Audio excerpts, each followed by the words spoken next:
Film ചേംബറിന് ഫെഫ്കയുടെ മറുപടി. സ്ത്രീകൾക്ക് വേണ്ടി സബ് കമ്മിറ്റി രൂപീകരിക്കാൻ ഫെഫ്കയ്ക്ക് ആരുടെയും അനുമതി വേണ്ട എന്നും ഫിലിം ചേംബറിന്റെ നിലപാട് അപക്വമാണെന്നും ബി ഉണ്ണികൃഷ്ണൻ പ്രതികരിച്ചു.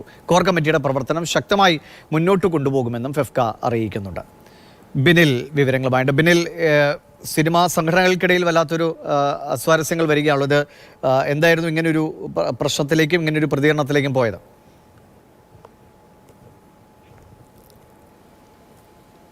ദിവിഷ, ഈ ഹേമ കമ്മിറ്റി റിപ്പോർട്ട് പുറത്തു വന്ന ശേഷം സിനിമാ സംഘടനകൾക്കിടയിൽ പല തരത്തിലുള്ള തർക്കങ്ങളുണ്ട്. അത്തരത്തിലൊന്നാണ് ഇന്ന് രാവിലെ ഉണ്ടായത്. ഫിലിം ചേംബറാണ് ഇതിന് തുടക്കമിട്ടത്.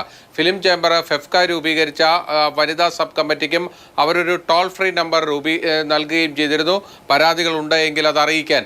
അതിനെതിരെയും രംഗത്ത് വരികയായിരുന്നു.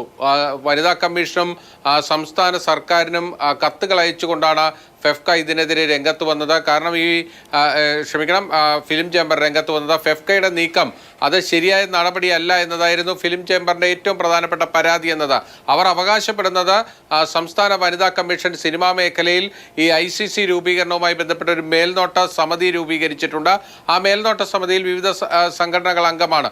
ആ മേൽനോട്ട സമിതി നിലനിൽക്കെ ഫെഫ്ക സമാന്തരമായി മറ്റൊരു സംവിധാനം രൂപീകരിക്കുന്നു എന്നതായിരുന്നു ഫിലിം ചേംബറിന്റെ പരാതി. അതിനെതിരെ ഇപ്പോൾ ഫെഫ്ക കൃത്യമായ മറുപടി നൽകിയിരിക്കുന്നു. ശക്തമായ ഭാഷയിലാണ് അവരുടെ മറുപടി എന്നത് ഏറ്റവും പ്രധാനമാണ്. അതായത് തങ്ങൾ ഈ സബ് കമ്മിറ്റി രൂപീകരിച്ചത് അത് ട്രേഡ് യൂണിയൻ എന്ന നിലയിലാണ്. കാരണം ഫെഫ്കയ്ക്കുള്ളിൽ ഒരുപാട് വനിതാ പ്രവർത്തകരുണ്ട്, തൊഴിലാളി പ്രവർത്തകരുണ്ട്. അവരുടെ കാര്യങ്ങൾ സംസാരിക്കാനും അവരുടെ പ്രശ്നങ്ങൾ പരിഹരിക്കാനുമാണ് ഈ സബ് കമ്മിറ്റി രൂപീകരിച്ചിരിക്കുന്നത്.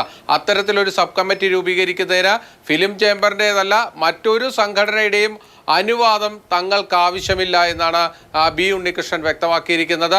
ആ സിനിമാ സംഘടനയുടെ ഈ പ്രവർത്തനവുമായി, അതായത് ഈ സബ് കമ്മിറ്റിയുടെ പ്രവർത്തനവുമായി മുന്നോട്ട് പോകും. അതിനൊരു വീഴ്ചയും ഉണ്ടായിരിക്കില്ല, സ്ഥിരം സംവിധാനമായിരിക്കും എന്നുകൂടി ബി ഉണ്ണികൃഷ്ണൻ വ്യക്തമാക്കിയിരിക്കുന്നു.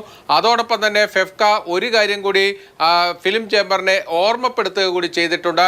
വനിതാ കമ്മീഷൻ നിങ്ങളെ ഒരു ചുമതല ഏൽപ്പിച്ചു, അല്ലെങ്കിൽ അവർ ഒരു സംവിധാനം സ്ഥിരമായി ICCക്ക് വേണ്ടി ഒരു മേൽനോട്ട സമിതിക്ക് വേണ്ടിയുള്ള പ്രവർത്തനങ്ങൾ ഏൽപ്പിച്ചു എന്ന് കരുതി അത് സർക്കാർ ചെയ്തിരിക്കുന്ന എന്തെങ്കിലും ചുമതലപ്പെടുത്തലല്ല, അത് സർക്കാരിൻ്റെ നിർദ്ദേശപ്രകാരമുള്ള ഒരു നടപടിയുമല്ല. അതുകൊണ്ട് ഇപ്പോഴുന്നയിച്ചിരിക്കുന്ന പരാതി പൂർണ്ണമായും നിലനിൽക്കുന്നതല്ല എന്നതാണ് ഫെഫ്ക മുന്നോട്ട് വെച്ചിരിക്കുന്ന വാദം. ശരി. ഫിലിം ചേംബറും ഫെഫ്കയും തമ്മിലുള്ള ഒരു ചെറിയ തർക്കത്തിന്റെ വിവരങ്ങളാണ്. അതാണ് ഫെഫ്കയ്ക്ക് കൃത്യമായ ഫെഫ്ക ഫിലിം ചേംബറിന്റെ നിലപാട് അപക്വം എന്ന നിലപാടെടുത്തിരിക്കുന്നു.